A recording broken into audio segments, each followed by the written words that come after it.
Hello, everyone. So we'd like to start off. We'd like to welcome you to the Seedlings program tonight. As we begin this event, we acknowledge that we are presenting from Providence, Rhode Island, a small portion of the traditional homelands of the Narragansett and Wampanoag peoples. Collectively, we support the return of Indigenous seeds to their rightful stewards. And we'd ask that you please take a moment to honor these Indigenous lands and celebrate the resilience and strength that all Indigenous people have shown worldwide.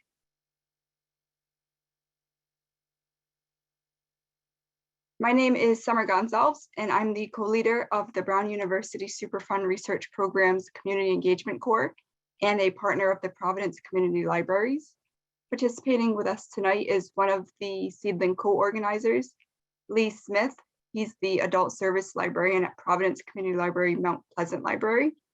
I'd also like to acknowledge co-organizers Amy Fontaine, who's the Library Supervisor of the Rochambeau Library at Providence Community Library, and Fatima Maswood, who's an ecological landscape designer, educator, and artist who just finished up their year-long art residency with the City of Providence's Office of Sustainability, both of whom are unable to be here with us this evening. Additionally, we would like to thank our collaborators on this project, Vanessa Venturini and the URI Master Gardeners, and also Susan Scotti, University of Rhode Island Master Gardener, who is tonight's presenter on indoor seed starting. Susan Scotti has been a master gardener since 2004. She has led the vegetable greenhouse teams for over 15 years. Her passions for helping others has led to her role in harvesting at the demo gardens, as well as training and ensuring food safety. She has been teaching since 2004, and her main class topics are seed starting, transplanting, and food safety in the garden. As always, our presenter will be happy to take your questions after the presentation, but feel free to type them in the chat as they arise throughout the program. Closed captioning is available if you click the button at the bottom of your Zoom window. And without further ado, I'm going to turn it over to Sue for this evening's presentation. Take it away, Sue. Hello, everybody. I'm glad to be here tonight. I'm not always technically great, so bear with me here, and I think we'll have a lot of fun. I'm going to go ahead and share my screen and get it started.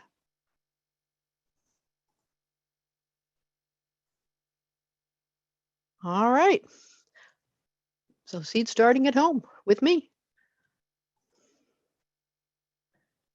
And there we go. So this is, I am a master gardener. We are part of the Cooperative Extension, bringing science-based university resources to Rhode Island people and communities since 1914. That's my commercial there. Go on. Some of the resources that you can use will be the gardening resources at the link that you see there. Also our hotline. If you have any questions that we don't answer today, you can give them a call or send them an email. And with that done, I think we're ready to start. So why should we start seeds? Well, it can be less expensive than just buying all the plants. Endless varieties. Go online, if you get your catalogs, they come about January, you can look through those. So you can really go nuts with growing specialty vegetables or flowers or whatever it is that you like to grow. Better growth control, and that you control it. Okay, you know what soil you're using, you know what you're using for fertilizers and that sort of stuff. And by getting them started, you sometimes can have an earlier harvest, which is always fun. As soon as you can start harvesting your things, it makes it a lot more satisfying. So here's kind of what I was talking about. There are lots of seed catalogs and the like out there. If you're not getting them already, all you need to do is go online and find them. Once you order from one of them, you'll start getting most of them. They come in December and January, and it's a lot of fun when it's cold outside like it's been, to just sort of sit there and design your garden and decide, what am I going to grow this year? So a seed is basically a little miniature plant in an arrested state. It has everything that it needs to get to the to become a plant. It's really pretty amazing. You know, you start with this little tiny thing, and some of them are so tiny, and then the next thing you know, you're picking tomatoes and growing. So it has everything that it needs, as long as we give it the requirements to start growing, and we'll go over that. So this is just the different parts of the seed. It is nice to remember this slide. We will refer back to this. So the seed coat is the hard outer part. Once we give it the moisture and everything that it needs, it will start to crack open. And as you can see, I mean, you can't see what's going on, but this stuff is already starting. And then it comes and it pops up more, and then you come up with your cotyledons. And that little seed has all the energy that it needs to get it up into here and into getting its first true seeds. But a lot happens before we actually see them come through the soil. So when the seed is mature, so you can save your seeds and things, but you do need to make sure that they've gone all the way. You can't just pick them at the flower stage. They have to dry. They have to make sure that your seeds are mature. When you get them in the seed packets, clearly they're mature. And what they need to grow is they need water, they need oxygen, and they need warmth. And then check your seed packets, because some of them require light. Some of them don't want to be buried. They just want to be on top of the soil. A lot of your impatiens and lettuces and things like that will need that. So always read your seed packet. You're going to hear that a few times tonight as well. So water needs to have an adequate and continuous supply, because once it's germinated, so that part where you couldn't see what's happening underneath, if you let it dry out at that stage, you're pretty much going to kill it. Okay. So you need to make sure, even though you don't see it coming up, you need to trust that it's doing its thing and keep it nice and moist. And moist is not a swamp. Moist is sort of like a damp sponge. But you don't want it so sicking. Can't talk tonight. You don't want it sitting in water. You want to water it, let it drain, and then keep it nice and moist. And the water requirements for seeds are higher than it is for the plant. So it's, again, it's like continuously staying moist. It also needs oxygen, which is why we don't want a swamp again. We don't want to have it drowning, because now we're not getting the oxygen that it needs. So respiration does take place. So it does need to breathe. It needs to stay moist, but it needs to be able to breathe. You need to make sure your soil mixture will allow that. And we will talk more on that in a minute. So it has everything that it needs when it gets that moisture to start converting the carbon, hydrogen, and oxygen that it has in the seed into energy, which will make it break out and then allow it to grow up through the soil. Again, you don't want to have super packed soil, because you got this little tiny seed and it's trying to grow this plant, and you want to have a loose medium so that it can push itself up and get through the soil and become a plant. Temperature can really affect how quickly things germinate. It'll give you a little time frame on the back of your packets that will say about how long it takes to germinate. So I was reading one the other day, and it's like anywhere from 5 to 30 days. Oh my gosh, have to wait 30 days. That's difficult. So if you can give them a little warmth, that'll speed it up. Generally, most seeds like about 65 to 75 degrees. Your tomatoes, your peppers, your warm weather plants will like it a little bit warmer than that. You can find warmth on top of your refrigerator, maybe in your furnace room. Before the plant actually comes up, before you see it, as long as the soil is warm, and it is the warm soil, not the air temperature that it needs, it doesn't need light. It's not until they start popping through the surface that they need light. So you can put them someplace warmer and just keep checking on them, and that will help speed it up. I have mine actually behind me. I don't know if you can see me in the little corner or not. I'll show it to you later. In my basement, which is semi-warm, and with the cold weather that we've been having, I have not been germinating things as quickly or growing them as quickly as I would like. But it's still happening. And so that's good. You just need to be a little bit more patient. Probably getting ahead of myself here. So anyway, they need warmth. Light, again, like I said earlier, some seeds require light to germinate. Read your seed packet. Most seeds don't need that, so you can put them in a warm spot until you see them popping through the soil. But then clearly after that, they will need light. So some things to kind of speed it up. You can do some pre-germination or soaking sometimes, or scarification. Those things will help it.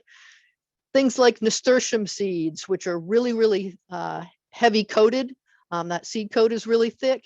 If you soak those either in wet paper towels or in a cup of water for a little bit. You don't want to leave it in there too long. Again, you need to breathe. That will soften that up a little bit. And that way, when you plant it, it's already pre-soaked and they'll come up a little bit quicker for you. Some seeds need to have a cold period. So particularly if you're seed saving, if they're seeds that would naturally germinate around here, they are used to getting, being on our soil, going through the winter, and then when it warms up again, that kind of clues into them that, oh, it's time for me to start growing again. So you can put them in the refrigerator. That's a little shot off to the side there. And that will give them a fake winter so they'll know when they warm up that they can start growing. The other slide is sometimes, particularly if you have seed packets that maybe you've had for a couple of years and you're like, I'm not sure if these are still good or not. What you can do is take a few of them and put them in a wet paper towel and put that in a warm spot. And they'll actually, if they're still good, they'll start to germinate for you. And when you open it up, you'll see what looks like that little picture there where it started to grow. And then if you're really, really careful, you can go ahead and plant those in, or you can just know that your seeds are okay and plant some others. They are very fragile at that stage, but sometimes that's helpful if you're not sure to kind of be like, okay, do I need to buy a new seed packet, or the ones that I have still good? We do have some information on the website, the extension service websites, that will give you the viability in years for different seeds. Some are very short and some are very long. So let's get started. So determining what the seed needs, you want to read your seed packet. Some of them will say direct sow. That means you're going to plant it right in the ground. It means it prefers that. It probably doesn't really like to be transplanted. Doesn't mean you can't start it inside. It just means you don't really have to. And then things like your tomatoes, your peppers, your eggplants, they're all going to say start X amount of weeks before the last frost. Last frost date varies a little bit in the different regions in Rhode Island. And if you're from somewhere else, you need to check out what your last frost date is. But in general, it's May 15th in Rhode Island is your last frost date. So what you're going to do is if your seed packet says start 6 to 8 weeks, just take the May 15th, count back that 6 to 8 weeks, and then you'll know when to start your seeds. It will also give you information on what kind of light does it need, how deep should they be planted. You always want to go back to your seed packet. They'll give you a lot of information on that plant. Okay, so when to plant, I kind of talked about that already. It'll also give you things like days to germination. Like I was saying, let's see on this one, it has 7 to 10 days germination. And if you can see my little cursor down there, the 7 to 10. How long into maturity is 45 days. And that's really more of an estimate. They used degree days, which is the number of days over 70 degrees. So it's not really calendar days. But if you're comparing seed packets and one says mature in 45 days and one says mature in 70 days, then you know that the 45-day one is going to produce earlier for you than the other one. So you can kind of get an idea of it's an early plant, a mid plant, or a later plant. So it's a good reference, particularly if you're trying to maybe space out when your tomatoes are going to be ready. You can do some early ones, some middle ones, and some later ones. It'll tell you what type of plant it is. If it's an annual plant, like over here in the beginning, that means it has 1 year, and then it will go to seed, but that plant won't come back again. If it's a perennial, then if it likes where it is, it will come back year after year. Again, planting depth. So this one's a 1/4 inch. And then how far to thin them. So that's going to be when you're in the garden. You're probably not going to thin them to 4 inches, in your pots. But once you get them out in the garden, you'll know what your spacing is going to be, and then what they need as far as starting indoors or direct sowing. And again, just some of the packets look a little different. This one has the map, so you can kind of look at what zone you're in, and that'll give you an approximate plant date based on that, what the basic requirements for the plant are, the full sun, again, the days to maturity, how deep to plant it, and the spacing. And then this planting calendar over here is one that you can get, again, at the Extension Service site. If you go and you search planting calendar, you should be able to pop that up, and it'll give you the planting times for indoors and outdoors for a whole variety of plants and fruits and vegetables. All right, let's talk a little bit about containers. So you could go out and you could buy a million different containers. I mean, they'll sell you the world, but you really don't need to. Look around your house and try to find, what could you use? So like down on the first one here, we have different containers, and I'll show you a bunch that I have in just a few minutes. We have an egg crate. I do think that the egg crates are a little thick. Technically, you can plant them just in the egg crate, but the plant has a hard time getting through it. It is really a thick cardboard, but you can kind of peel it down, and it helps not disturb the roots. The center one shows a bunch of little containers and things that you can use. Of course, you can buy the 6-packs, or you can buy the peat pots or the little pods that we have down in the bottom picture. This upper one, is like a carry-out container, that they've used to start their plants in. So we need to make sure, particularly if we're using things that are in the house, that we're giving them drainage. So if you're using a yogurt container, make sure you're popping some holes in the bottom. Again, we don't want swamps. We want to make sure that things stay moist, but we want to make sure that they can drain.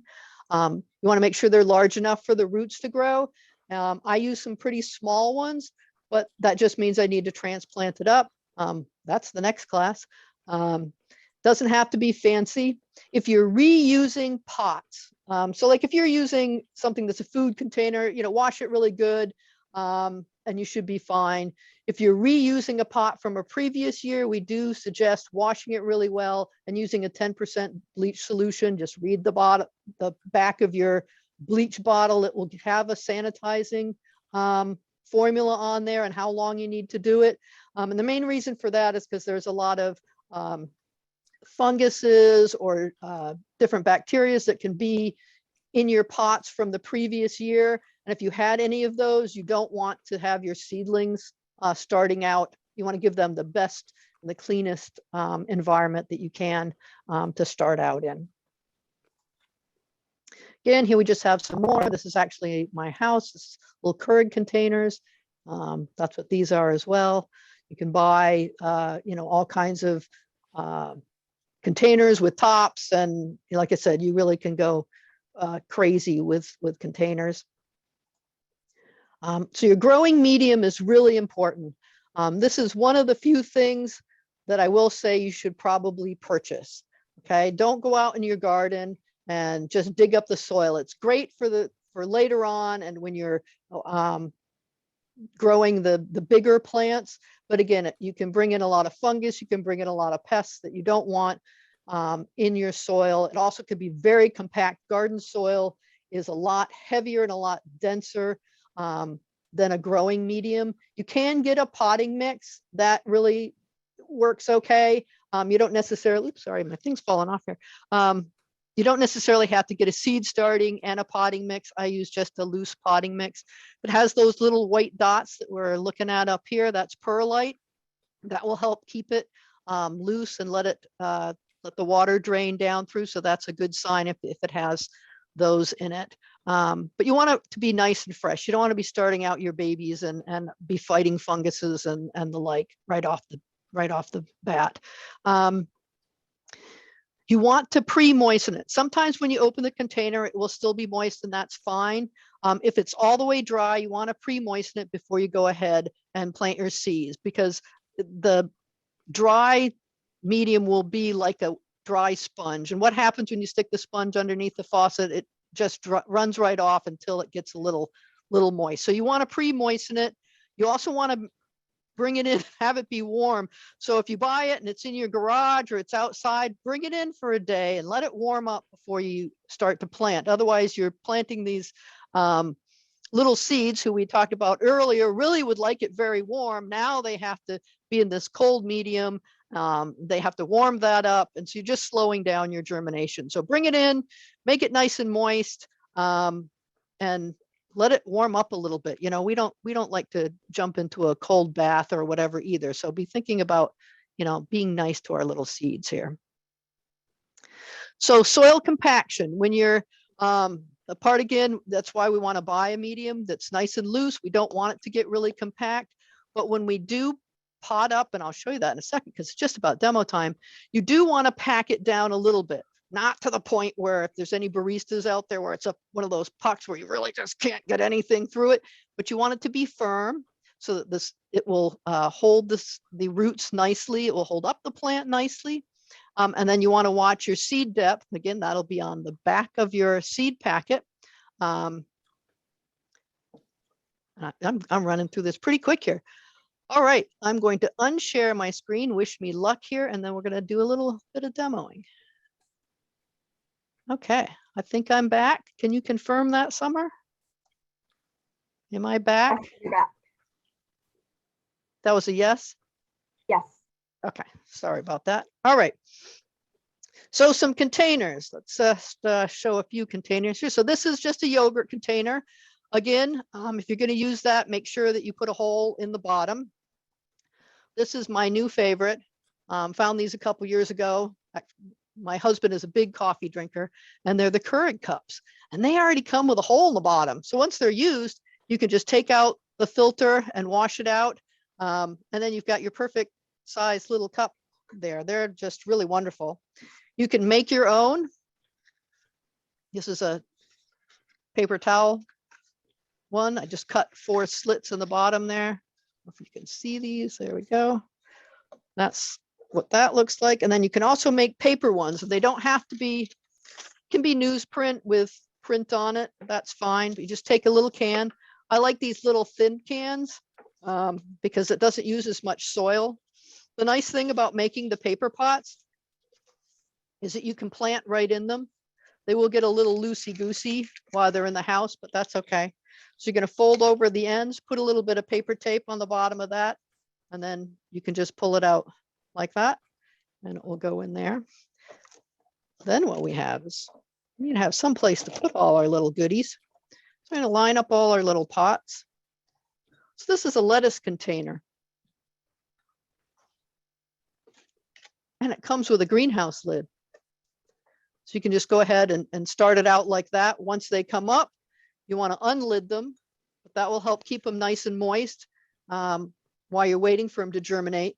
And then you want to let them get some breezes. I actually have a fan that I run over the top of my seedlings. It just keeps the top of the soil just a little bit less dry. Again, you want to keep them moist, especially when they're coming up, but keeping it just a little bit of dry and a little bit of wind will help the stems be stronger, as well as it'll keep down any funguses. If you start seeing green on the top of your seedlings or the top of your plants, then you're over watering. You can use a really strong solution of just plain chamomile tea. Let it cool down. You don't want to be boiling your plants, and you can apply that, and that will help get rid of the greening. You can use that before they come up or after they come up. You can peel it off a little bit, but it's definitely a sign that you're overwatering. So you want to watch for that. So a little bit of air is good for the plant, makes it a little stronger, as well as it keeps down the moisture on the top, which will help you out with funguses and that kind of stuff. Put that one down. Other thing you could use is, I think these are pretty handy dandy. Those ones, you have to put the little hole in the bottom, but it comes with its own little greenhouse top. Once your plants are up, take the top off and put that inside. I think I have one here. Put that inside, and then you can drain into that so you aren't dripping all over the place. So it really makes kind of a nice little thing. They are small as well, like the Keurig cups. So you will have to probably transplant them, but it saves space initially, particularly if you're not sure how many seeds are going to come up, and then you can make the decision from there what you're going to be transplanting up. I'm going to step back for a second here and show you what we've got in the back. This might be too bright. If it is, then we'll turn it off. This is the light system that I have set up in the back. Okay, it's on. It's just a shop light. Not even fancy grow lights or anything. This is plastic shelving.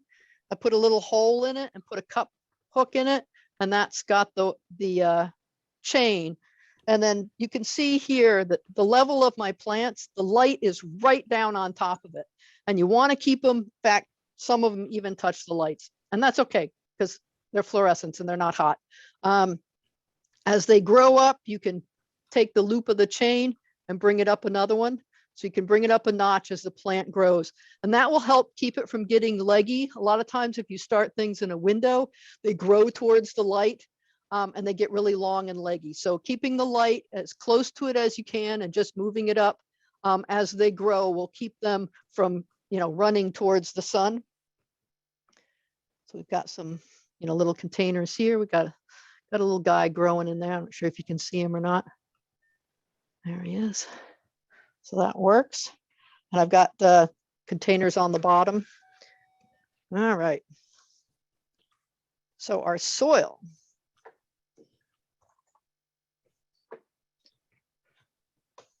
So when you first get your soil, like I said, a lot of times it will be really kind of powdery.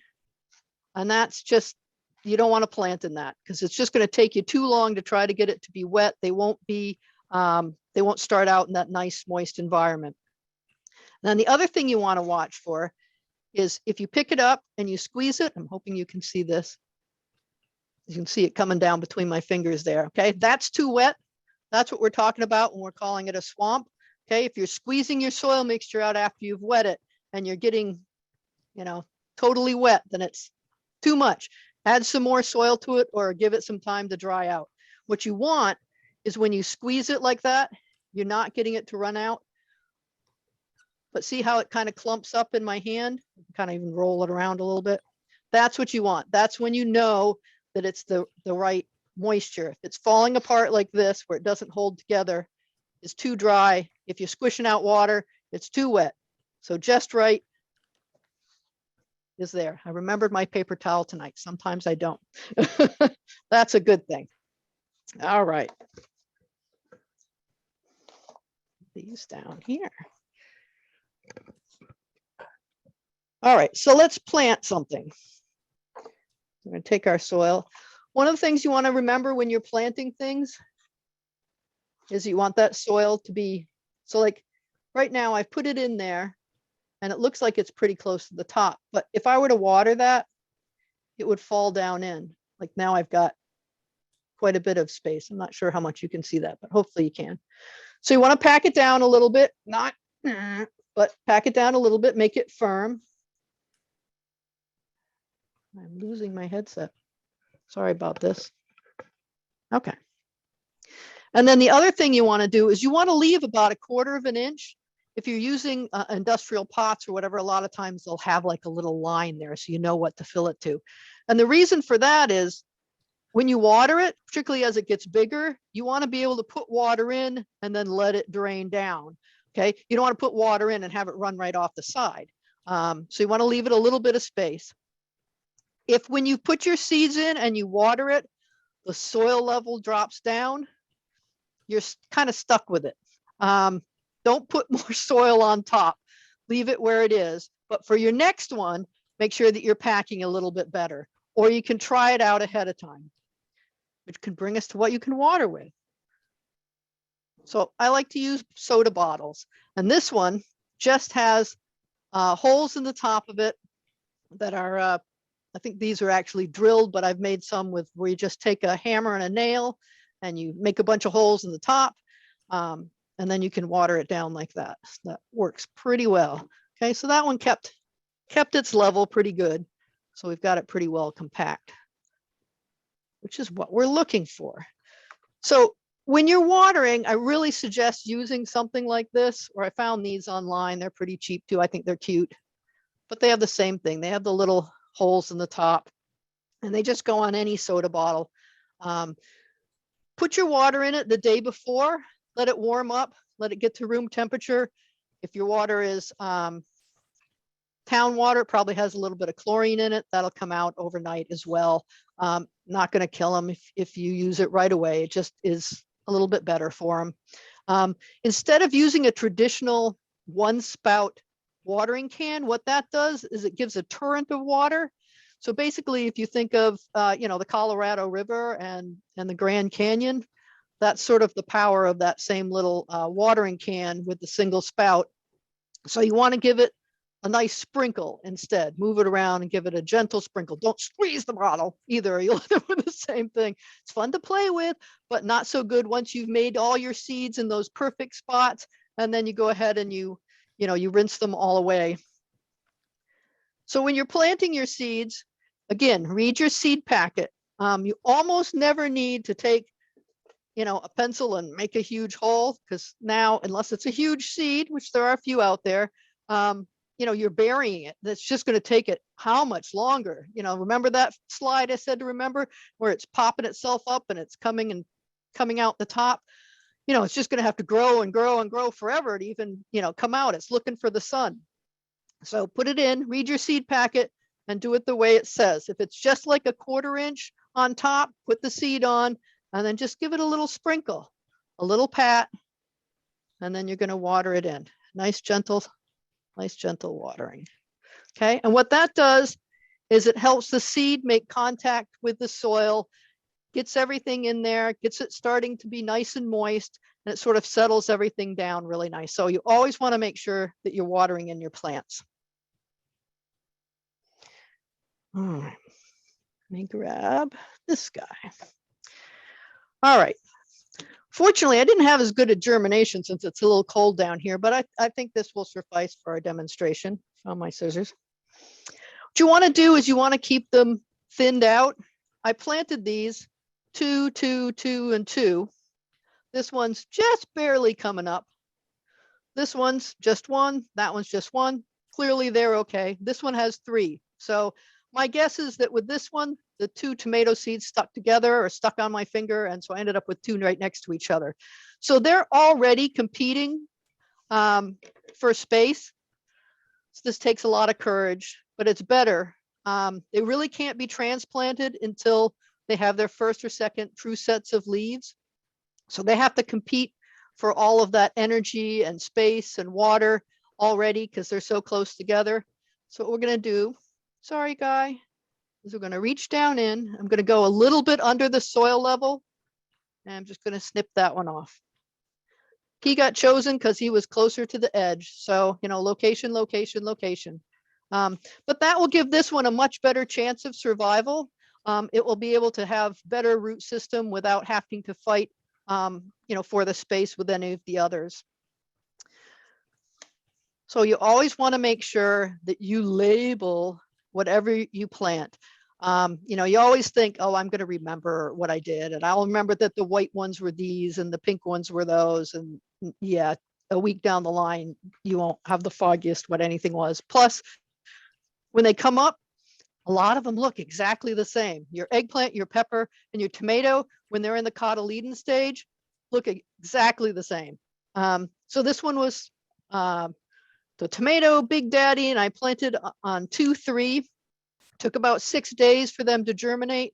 So they've been planted for 2 weeks. So they're coming along pretty good. Like I said, I'd like them to be a little bit bigger, but it's a little cool.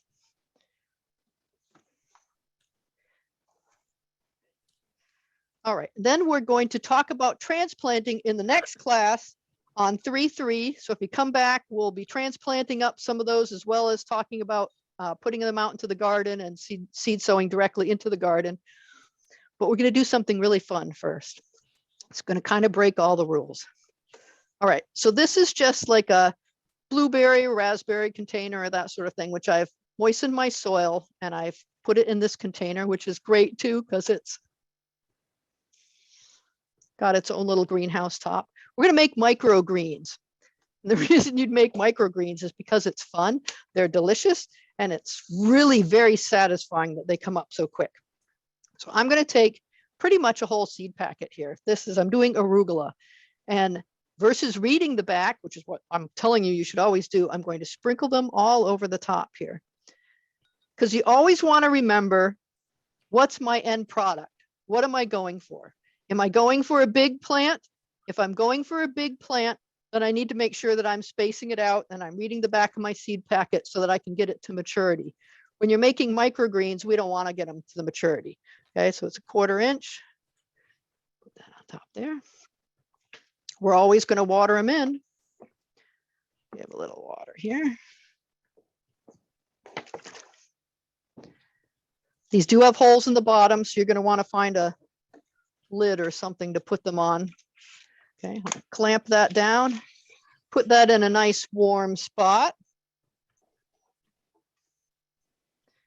These were grown, I started these on the 1st. They're actually a little past where I like to cut them, but I wanted to have them for today. And then these were started on the 12th. So these are 5 days. So you can see they grow pretty fast. And what you're going to do for the microgreens is, since we don't want full plants here, we just want to put them on our salads, is you're just going to reach in, give them a little snip, release, and then there we have them. They're wonderful on salads. They're wonderful on sandwiches, wonderful just to eat. Anyway, reason I show you this is because when you're starting, sometimes it's really nice to get something you can use right away. And microgreens can do that for you. And most of your lettuces, you can get microgreen mixes as well. I like arugula or a mixture of arugula and basil. Put these back.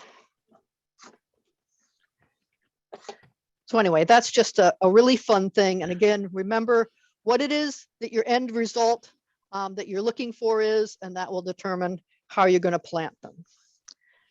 And I think we're ready to go back to the other screen. Let me see what I've got here. And forward. Okay. So a lot of this we kind of just talked about, so we'll review it. I was kind of telling you while we were looking at it, but keep your seeds and seedlings moist, not wet. Cover them like we'd shown with the little greenhouse lids that you can do with either where it's attached, or you could just use saran wrap, works as well. If you want, you can go out and you can buy domes. And like I said, I mean, people are willing to, sell you anything you want, but you don't have to, particularly if you're starting off. Find out what things you really like. Dampening off, we talked about that with the chamomile tea. Just brew it up really strong, just plain chamomile tea, nothing else, no other herbs or anything in it. Let it cool down, just mist it onto your plants or onto your soil if you're getting the green. So different ways to water is misting. So you could mist your seedlings, like if it's pretty moist, but you're not quite sure, so you could just mist it a little bit. You do want to make sure that when you're watering, that you're watering all the way through, which again is why you need to make sure that there's holes in the bottom, because we don't want to have it soaking in water. You don't want it to fill up in your container. You also want to make sure that there's not sitting in a ton of water. If you watered from the top, it's going to drain out here. If there's a lot of water in your container underneath, you want to empty that so that it's not sitting in water. You can water from the bottom, which is a way of doing the wicking, and that will pull it up from the bottom, which is really good because it actually reaches up to the roots. I don't like it so much when you're germinating, because you really want to make sure that it's wet at the top where the seeds are, but particularly once you're getting into some of the seedlings and things like that, you can put it in the bottom. You'll watch it. You can watch it wick right up, and you'll see the water show up on the top of your pot. When that happens, if you still have water in your lower container, you want to empty that off, because once the water's gone all the way up and through, you don't need to have that. You don't want it to be over sitting in water and keeping the roots too wet. So here's just some more little seedlings. It's a whole batch of ones in Keurig cups. These are all just about getting ready to transplant. And then these just some little tiny bits. So seedlings need light. So once you start seeing them come up through the soil, now you want to take them away from your warm spot and make sure that they're going underneath the lights. They want lots of lights at that point. So here's another picture of basically the same setup that I just showed you in the exact same spot. That's my setup from last year. So grow lights are fine. They're expensive. Fluorescents work fine, LEDs work fine as well. You want to have them be about 12 to 16 hours of light a day. I do put mine on a timer, but you could turn them on when you get up in the morning and turn them off when you go to bed. That would be fine. I don't have it on any of the slides, but I do like a little fan. My fan is actually off to the side here, and that goes on and off with my lights, which would normally be on now. But they're off for this presentation because they're pretty blinding.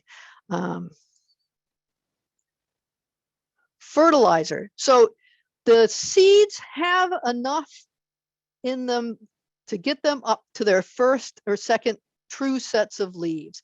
And you'll be able to tell the true leaves because they'll start looking like the plant. Instead of these cotyledons, which all these same looking little smooth leafed plant, you'll start seeing the edges like, oh, it looks like a tomato plant now, or oh, it's starting to look like, you know, whatever flower it is. So once you start getting the second and third after the cotyledons set of plants, or excuse me, set of leaves, you're going to want to start thinking about whether or not they need to have fertilizer. And none of mine have done that yet, but for the next class, they should have some true sets of leaves.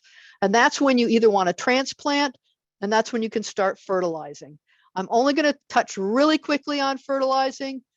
Pretty much it's weekly, it's half strength, and it's whatever is on the bottle or the bag that you have picked out to have. Okay, when you're picking that out, you want to make sure that you'll see 3 numbers on the bag or the bottle, and it's the nitrogen, the phosphorus, and the potassium. Okay, you want to have a 3 in the in the phosphorus. That's what will help mostly with the root growth. And really, at this point, you're not growing plants, you're growing root systems. You're growing a healthy, strong root system to put out into your garden, and then you'll be growing up the plant from there. So the best that you can do, too much nitrogen is going to make it green and grow, but it's not going to necessarily give you a great root system. So you want to be looking at making sure that you have that for the root growth. But can't stress enough, read the package, pick it out based on what you think will work for you. There's no right or wrong there.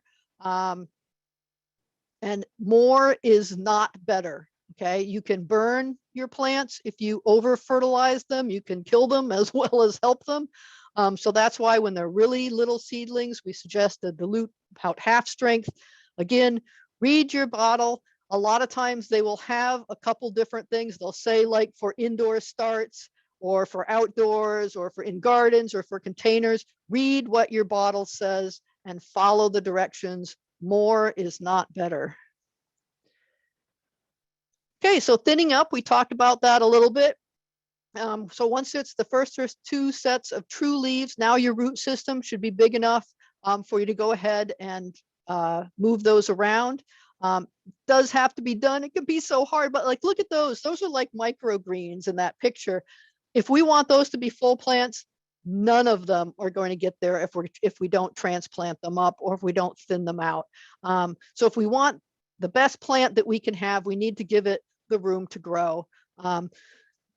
When you're transplanting and it's one you want to keep, don't just pull on the stems or the leaves. You know, if you think of that as their little necks, the little stems, right? That's where all the water and everything goes up and down for the plant. You don't want to squish that because then you're making it so the blood can't flow, or in their case, you know, the water and that sort of thing. If you want to separate them really carefully, we'll go into this a little bit more in the next class. What I call it tickling them apart, where you just kind of take them and really gently holding on to the soil and tickle them apart, and then replant them from there. Or you can cut them, but again, if you're going to cut them off, make sure you're only cutting the one. So again, just be as careful as you can. So that the ones you're keeping, you want to make sure that you're maintaining a nice strong root system and that you're not damaging them in the transplanting. Hardening off. So it warms up and you're like, yeah, I'm going to put my plants out. I grew all these wonderful plants and I'm going to put them in my garden. Well, think twice. Yeah, first of all, our last frost day is usually about May 15th. But just because that isn't frost, it doesn't mean they really are ready to go out in the garden. There's a couple considerations. One is your soil temperature. If you put them out, remember how we were talking earlier that they like it warm? Well, they still like it warm. If you're putting them out and your soil temperature is 50 degrees, you're going to stress your plants out. They're going to not grow for you until the soil warms up. So you really haven't gotten ahead of the game. And then the other thing you need to worry about is these little plants have been growing under lights and they have not had direct sun or wind. They may have had some, I have my little fan, so it helps. But just like first beach day, right? Everybody runs to the beach and yeah, you're laying out on the beach. It's wonderful. And we all come home with sunburns. Okay. Same thing with your plants. Okay. If you put them out too quickly into too much direct sun, you're going to burn the leaves. And if you don't have enough of them or they're not strong enough, you can kill your plants. So now you've been growing them and babying them for 8 to 10 weeks and you've managed, to burn them. So really you need to take that time to acclimate them. So you're going to put them out for a few hours in the shade, then you're going to bring them back in at night. And then you're going to bring them for a few more hours in the shade and then bring them in at night. And then depending on your plant and your weather, it can take anywhere from a week to 2 weeks. And part of it depends on what weather we're having, and heaven knows the way it's been changing lately. You can then start introducing a little bit of sun at a time. Put them out where maybe they're in the sun, but then your porch comes over top and now they're in the shade. So just sort of acclimating them to that weather. And even when you buy plants at a garden center, you should ask them if they're hard and off. If you're getting them out of the greenhouse or out of an indoor place where they're selling them, there's a good likelihood that they haven't been hardened off either. If they're outside, they probably have been, but you won't know for sure unless you ask. So do make sure that you ask, make sure that you harden them off. You can use cold frames and that sort of thing. That they like the ones here, those are just windows on hay bales. That will help warm up your soil. Plus it will give them a little protection. If you put them out too soon and it's going to frost, take your sheets, put them over them. Just make sure that they're being held up either by a cage or something. You don't want to squish them. But you can cover them up at night. So watch the weather, even if it's after May 15th. Sometimes we get frost later. So if you're out there and you've planted them, just, keep your eye until really we get into June that we're not going to have any really horrible weather. Again, you hate to spend all that time and money and then not have them survive for you. But if you take that little extra time and be patient, it really does make a big difference. Again, chamomile tea, keep a journal. For years I've said, I'll remember, and I don't remember. And I've finally started keeping a journal. I actually have my little journal up on top here that has when I planted these and when they germinated, and what they were. Keep a track of, did you like it? Like if you grew a particular variety of tomato, when it was all done, was it worth it? Or do you need to try something else? You don't need to have all the bells and whistles. If you want it, go for it. Like I said, they will sell you anything. You can get really some pretty incredible contraptions to grow your seeds. But really, if you start looking around your house and saying, I bet I could put a plant in that. I bet you'll be amazed at how many things you already have that you can use to start your seeds, particularly when you're starting off. You don't want to spend $1 million and then find out you don't really like it. So we talked about watering, don't overwater. Really keep them moist when they're first germinating, and then you're going to start backing off. Part of the hardening off process also is they're not going to get so much pampering for watering. And keep in mind, how are they going to be watered when they're in the garden? Are they going to rely on just being rained on?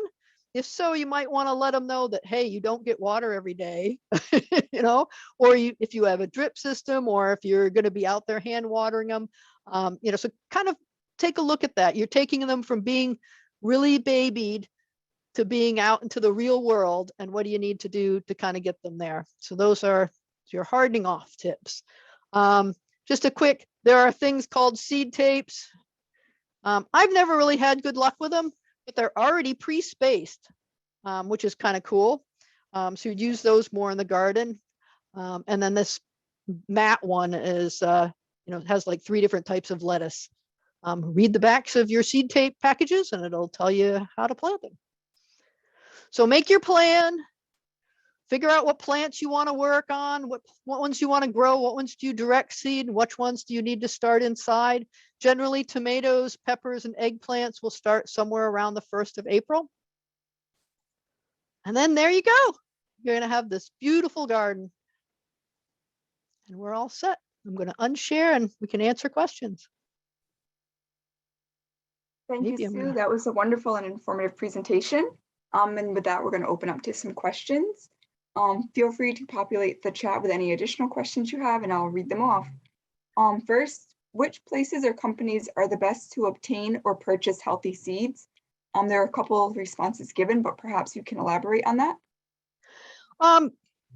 Part of what you need to look at is, are you looking to be organic? Are you looking just to try this out? You can get free seeds from Providence Library System. I believe there's seeds at all of the different locations now. So if you're trying it out, that's a good place to get some. I like Johnny's. I'm not trying to promote any one particular seed company, but they do test a lot of their seeds and they're in Maine. So if they can grow it in Maine, we can probably grow it here.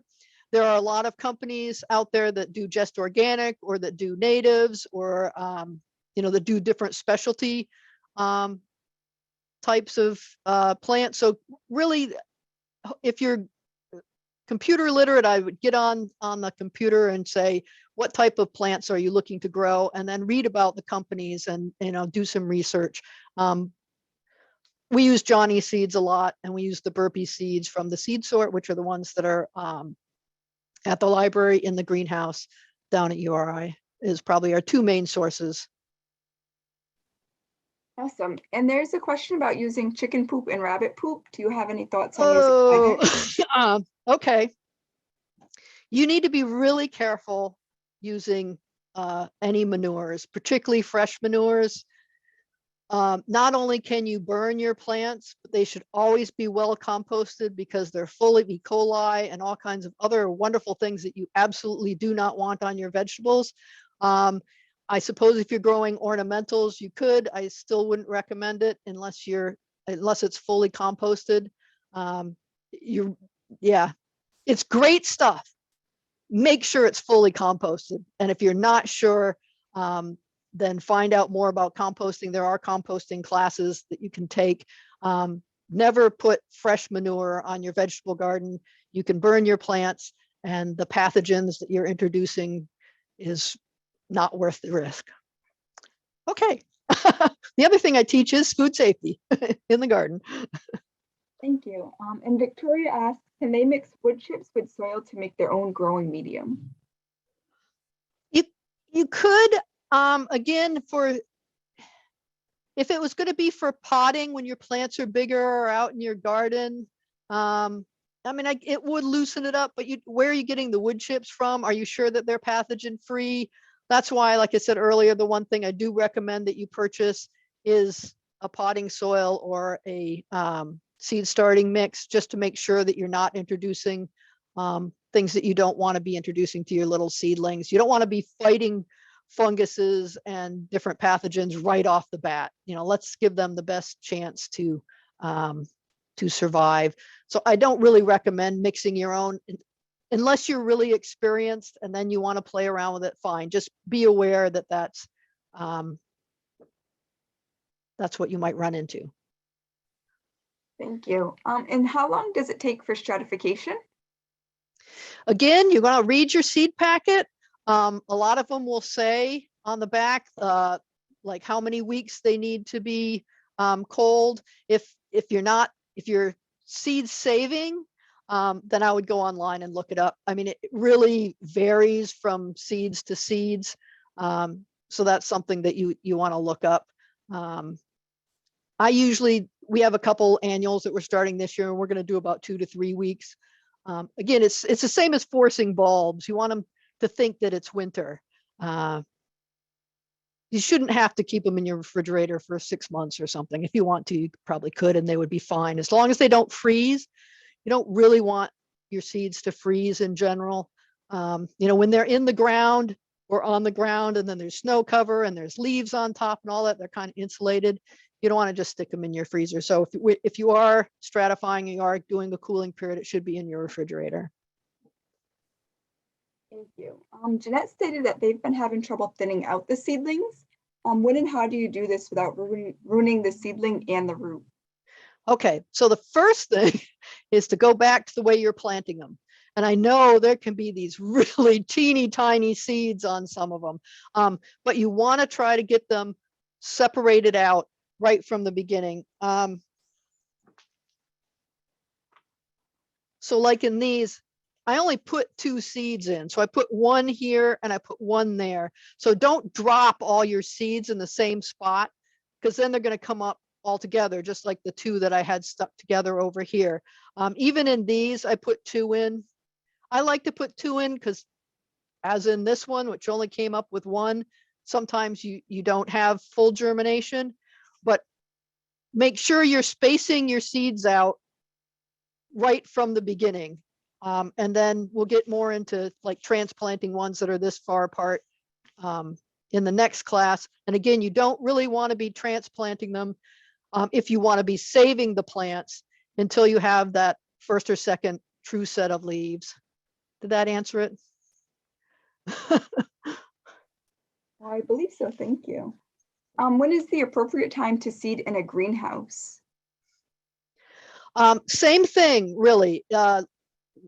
It's going to be however many weeks back. So actually, I just finished our planting calendar for the Master Gardener greenhouses. We had some new plants. It was kind of fun. But you want to take that. What is the date that you want them to go outside, or what is that last frost date? So that May 15th, read your seed packet, count back. Remember that they will germinate a little bit quicker. So I do have a tendency, if it says 6 to 8 weeks indoors, if it's in a greenhouse, I go closer to the 6 weeks than the 8 weeks. We're starting some of our tomatoes mid-April, and sometimes they get too big anyway. Our eggplants will start beginning of April, and our peppers will start the end of March. Onions and stuff like that will start even earlier. But really, it's the same amount of time. It's just better controlled in the greenhouse, and you'll have a nicer, warmer environment. Got it, thank you. And Warren asked, what type of work light do you use? Is there any specific color, such as warm light or warm white, cool white, or daylight? If you have the option, mine are actually just right off the shelf shop lights. But if you're going to buy lights, go with a warm one and a cool one. You want to get as far as close to a full spectrum as you can in your grow lights. And that's why, if you want to spend the money for grow lights, they come more full spectrum. I don't have any problems with just my regular shop lights. And LEDs, although they're not as even a full spectrum, they actually are a full spectrum. And I did go to a greenhouse meeting where I actually had that specific question of, because they do have LED grow lights that are really expensive, but the regular LED shop lights and stuff like you get at Job Lot or whatever do have the full spectrum, just not as much of some as the other, but they work. But yeah, if you have the option, go warm and cold. One warm, one cold. Thank you. And Amy here is new to heirloom seeds and unsure how to save seeds for the next year. Can you speak to that? I'm not a seed saver, so I'd really rather not speak really to seed saving. Specifically, if you're trying to do it for heirloom seeds, there's very special procedures that you should make sure that you're following so that they're not being cross-pollinated and all that. And that's really not my specialty. But if you went to the hotline and asked the question, they may be able to give you some resources or some people who could help you with that question. Thank you. And Cindy asked about using a spray bottle for watering. Yep, you can use a spray bottle for watering. Set it on not the really strong spray, because then you're making holes in your soil, but make it more of a mist. You just have to pump a lot to get the amount of water that you need. But sometimes, you look at it and you're like, oh, it's kind of still wet, but I'm not sure. And this, maybe they haven't come up yet. So you give them a little mist just to make sure that they're staying wet on the top, and that's fine. But yeah, once they start getting bigger, it just takes a lot of pumping to get the amount of water that you're going to need. And that's where I'd suggest, using the soda bottle with the, with just the holes knocked into the top of it. Easy, quick fix for having a nice spray. Thank you. And a few different individuals asked, what are your thoughts on watering from the bottom, like letting the soil soak up what it wants from a tray of water? I really like that. It's actually really good for the plants to water from the bottom. Like I'd said when we were kind of doing the demo, so you'd have it in your, I think you can kind of see me, have your thing, your plate or whatever you've got on the bottom, fill that up with water. And what's nice is once they've already germinated, that's going to draw the roots towards the bottom because that's where it's coming up from. But you do want to watch and make sure that you start seeing it on the top. So you know that it's sort of like when you water from the top, you want it to drain out the bottom. When you water from the bottom, you want to make sure that it sucks it all the way up to the top. And then you don't want it to continue to sit in the water. Either way, whether you're watering from the top and it's draining, you want to empty this out. If you're watering from the bottom and it's coming up and it's stopped, you want to empty that out. You don't want to have their feet sitting in water. The only time I would say to make a little bit of an exception on that is, let's say you're going away for the weekend and you don't have anybody to water your plants. I would maybe put some in here and just let them kind of soak it up for a couple of days, and then make sure that you're letting them drain well when you get home. But that might give you an extra day to not have to check them. But yeah, watering from the bottom is really wonderful because, like I said, you're really getting to that roots and you're drawing that root system down. And that's what we're growing. We're growing good root systems. Thank you. And do you use a heat mat? I don't use a heat mat. It would it would speed things up if I did. And that's where, like I said, if you want to buy a heat mat, they're wonderful. We use a heat bench and we use heat mats at the greenhouse. If I don't get tomatoes popping in 4 days at the greenhouse, I get really worried. And here, they were coming up in about a week. So, it's a little bit longer. And that's where, like I said, you can put it in your furnace room. You can put it on top of your refrigerator. It's usually pretty warm or a warm spot. And they can stay there until the plant comes up. Once the plant comes up, you need to get them light. So heat mats are wonderful. Definitely, if you want to spend the money on heat mats, they'll speed up your germination and keep everything nice and toasty and warm, and they'll grow faster for you. But you don't have to. You can do it without. Thank you. And can you start things extra early to try and cheat the calendar and get an early start on cropping? Well, you can. I wouldn't do it by very much. I'll be honest, like these that I've already started, and I did this last year. I did keep one of them, and it was so huge by the time it was time to go outside that I was really worried I was going to break it, putting it into the ground, that I actually left it in the pot, which then meant I had to fertilize it a lot more. And it was tall and gangly. And so, yes, you can. But if it's tomatoes, peppers, and eggplant, you're really best to get them, do the 8 weeks, not the 6 weeks then. But if you do anything too much more than that, unless you're planning on keeping them in the house until they fruit, it really doesn't get you ahead. The things like that say direct sow, like your squashes, you can start those inside. I would do it in a pot that doesn't need to be taken out of, something like the paper pot. We did a little experiment several years ago at East Farm, and we started some in pots, and we planted those in the garden. We also direct seeded some. And by the time they had adjusted to being transplanted, the other ones were up, and within weeks, you couldn't tell which was which. So it really didn't make a difference. One thing that I do that might make a difference, is something to think about, is I like to start my sunflowers in here, and they're definitely a direct sow thing. But I do that because I have squirrels and chipmunks and birds. And if I start them in this, they're a lot less likely. Of course, then the bunnies chop them off. But then I'm only dealing with bunnies instead of everything who likes to dig up the seeds. So that's something to think about. Then I can just plant that right in, because sunflowers don't like their roots disturbed. and then they can grow up from there, and I don't have to worry about the birds eating the seed. So Interesting, thank you. What grow light advice do you have for small indoor spaces? I would just go with whatever fits the space that you have. I don't, there are a lot of different lights out there. If it's a fluorescent, it will work. So you could even do it under like a fluorescent desk lamp. They have those long ones. If you wanted to do just a few or do some herbs, just want to make sure, like I've got mine right down on top, like right now that, the lights are like right here. If your lights are here, you're going to get a leggy plant. It's going to just grow up. So two things to think about. I always think of it as, well, you got to get the light down. Well, you could also get the plant up, right? So you could, stack some books or, boxes or something and put the plant up if this is where your light is. Okay. And then move your books down or your plants down as they go. But you want to keep that tight. So you can use other fluorescent lights and things if you want. Like I said, it's just a shop light.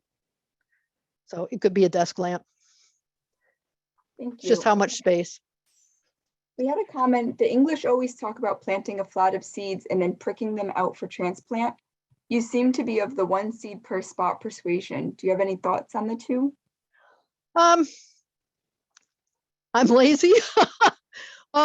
Yes, like in big greenhouses and stuff, they do the little tiny plugs and then they pop them out and they put them into a little bit bigger ones and they keep transplanting them up and that sort of thing. And you kind of have to do that with this one because it's not big enough to stay in this. It'll get root bound before it needs to go outside. I can't keep it in this the whole time.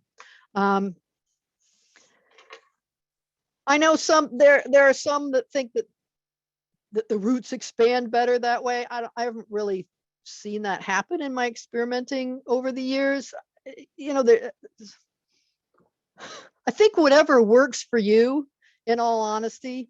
We don't start them in little tiny plugs in the greenhouse either. We start them either in 6-packs or in open cells, and then we divide them up from there and grow them up as need be.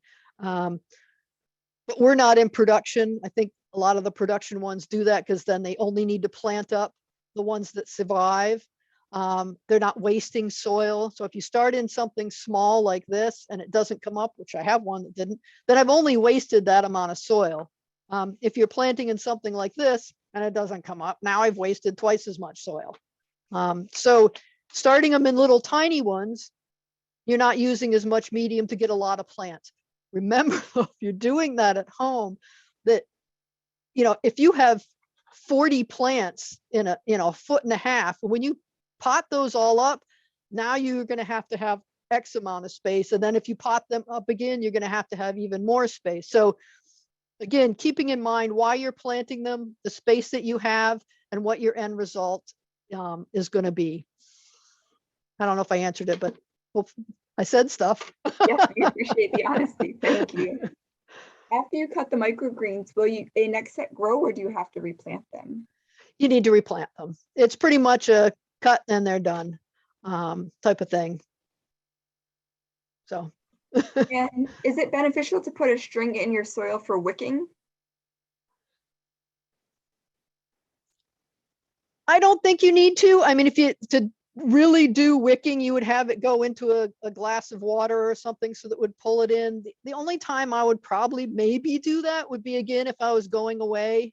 You could set it up so that it is constantly sort of feeding. It's the same thing as those bulbs that you can get, or you could do that with a water bottle too. Actually, we'll talk about that in the next class, where you turn it upside down with the little holes in the bottom, and it will feed it until it's saturated, and then it'll start, and then as it dries out, it will continue to feed it again. If you're going to be looking at your plants every day, every other day, I don't think you need to do that. But if it's fun, I mean, sometimes we played around with a lot of this stuff, and sometimes it's just because it's fun and does it work, and sometimes it works great and sometimes not so much. But I don't think you need to. Thank you. And what about adding a thin layer of vermiculite or sand on top to prevent damping go off? That can work. I would go with the vermiculite. I guess if you were purchasing sand so that you know it was clean, I wouldn't use sand from the beach or that sort of thing. But vermiculite is great. In fact, a lot of annuals will suggest doing that so that it has a really light cover, something that it can come up with. It'll help keep that top dry, which again, like that's why I said I use the fan, kind of keeps that little bit of that top layer dry, which will help with the dampening off. But yeah, that definitely works. Something else to buy. I'm cheap. Thank you. Terry started planting herbs on February 2nd and is now noticing gnats. Do you have any suggestions? Oh yeah. They happen. Generally, they are also a sign that you're probably overwatering a little bit. So cut back on, I mean, there's products you can buy. We do use stuff in the greenhouse. I'm not going to get into pesticides and all of that, kind of IPM type of stuff in this class. But the main thing to prevent fungus gnats is first, make sure you're using fresh soil. Because if you're not, then you could very well be bringing them in. But a lot of times they're in fresh soil too. And usually it's if you're overwatering, that's a symptom of overwatering. So try to cut back on that without, starving your plant. A little bit of breeze on your plants will help with that because it keeps that top layer a little bit dry. They happen when they're really little. When the plants are really little, they can kill them. If the plants are bigger, they're mostly just a nuisance. Thank you. And considering the changes from climate change, how do we now figure the late frost state so we can calculate backwards when to plant? If you go and get the calendar, I believe most areas in Rhode Island are still May 15th. If you get the plant calendar that is at URI, Andy Radden, one of the extension professionals there, actually redid the Rhode Island calendar, I guess 2 years ago now, taking all of that into consideration. And then just watch the weather. Thank you. And what should fertilizer bottles read for nitrogen? For your plant, I would do it pretty even. You don't need a lot of nitrogen for your seedlings. Like I said, they'll help them grow and it'll make them green. For fruiting stuff, you never want to have way too much nitrogen. So read your bottle, whatever you're planting. Again, I don't, fertilizer and soil science is a whole science in itself, but read your bottle. There are ones that are out there that are specifically for vegetables or specifically for annuals, that type of thing, and see what they're saying. But you don't need a ton of nitrogen. In all honesty, we probably have too much nitrogen in the fertilizer that we use at the greenhouse. The other thing is to cut back on your fertilizing a little bit right before you plant. Like, don't fertilize your plants in the week before you put them off into the soil. Nitrogen, this was from Andy again, it makes your stems mushy. Like, they're just so happy and they've got so much energy, so much wonderful nitrogen, but you want them to harden up a little bit and be like, hey, you're about to go out into the real world here. So just watch that, but read the bottle on the fertilizer. You don't need a ton of nitrogen. It's more important to have the phosphorus so that you can grow a nice root system. Thank you. And do you really need to sterilize the containers that you plant your seeds in? If you're, do I always do it? No. Should you? Yes. If you're using it, a plant container that you've, like if I'm going to replant into this next year, I really should sterilize it again, because whatever funguses and things end up in this soil this year, they're going to be in that pot, even when you scrub it down. So give it a quick sanitize, right? There's clean and there's sanitize. We've learned a lot about that in the last year, right? So clean is no dirt. So you should always clean things first and then you sanitize them because you can't sanitize dirt. If you're using a food container or something like that, I would just wash it out really good like you would, because it's not going to have any of the pathogens from the soil because it didn't have soil in it. Again, as long as you know the risks that you're taking, then it's, they're your plants. It's up to you to make that decision of whether or not you want to take that extra step, but it is suggested. Thank you. And what are the differences for hybrid and heirloom seeds, and what is the better seed to use? Again, I'm not going to get into this a lot. This could be a whole discussion on whether you should be using heirlooms and whether you should be using this type or that type of seed. Hybrids usually are bred to bring out the best in a variety, but it does mean that, and it is different than genetically modifying. Hybridizing is a natural process. In fact, plants do it all the time and the best traits win out. But hybridized ones are ones where they've purposely tried to get maybe the disease resistance of a particular plant mixed with the lovely tomato of another plant, so that when they get those seeds, they're going to end up having the best of both worlds. So again, I'm not going to get into the whole science behind all of that. You can look more up online if it's something that's important to you to just have heirlooms or to just have organic, or that is really a personal choice. Thank you. And we have a few individuals here that are just kind of starting minimally and they don't have light setups. And they're asking, can they start in a window? And when would they know when to do that? Okay, same rules apply. You can start it in your windowsill. That's fine. You will see that your plants will get a little leggier because they're really trying to shoot for the sun. And the main thing when you're growing in a window, so like you've got your plant, you've got your window here, your plant's going to grow this way. So you want to turn your plant around and then it'll grow this way. Okay, so it'll always try to go towards the sun. So you always want to rotate it. So now it's facing away. Trust me, by the end of the day, it's going to be facing the sun again. So then the next time you come to water it, just turn it away from the sun again and it'll grow back towards the sun. The more you do that, the more it's shifting towards the sun instead of just shooting towards the sun. So it will stop a little bit of the legginess. If it's for a tomato, eggplant, anything in pepper, anything in the nightshade family, that legginess can be corrected in the long run by planting it deep. We'll get into that more in the next class. So, don't worry about that. But yes, you can definitely start them in a windowsill. They might be a little wonky. I'd maybe start them a touch later, but not a lot later, or you're not going to have a plant that's ready to go out in time. Awesome. And would you recommend using forget-me-nots to attract beneficial insects? I've never done that. There are a lot of plants out there that bring wonderful beneficial insects in.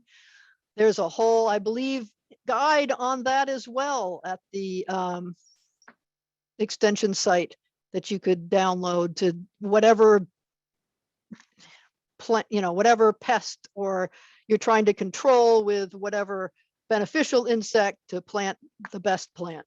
And I'm not an expert at that either. So go check out the guide or call the hotline and they might be able to give you some more specifics on exactly what you're trying to attract. Thank you. And Verna here is a newbie and they asked if their outdoor garden would have to be a raised one. And if so, how do you make a raised one yourself? Okay, well, that's, still kind of getting into the how to grow a garden versus just growing the seeds.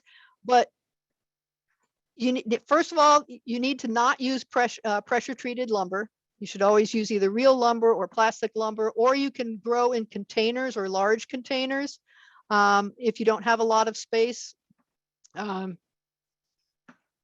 you have space for a large raised bed, you could probably grow underneath it. Never grow on top of your septic system, and always make sure if you're growing in existing soil that you get it soil tested to make sure that there isn't anything weird in there.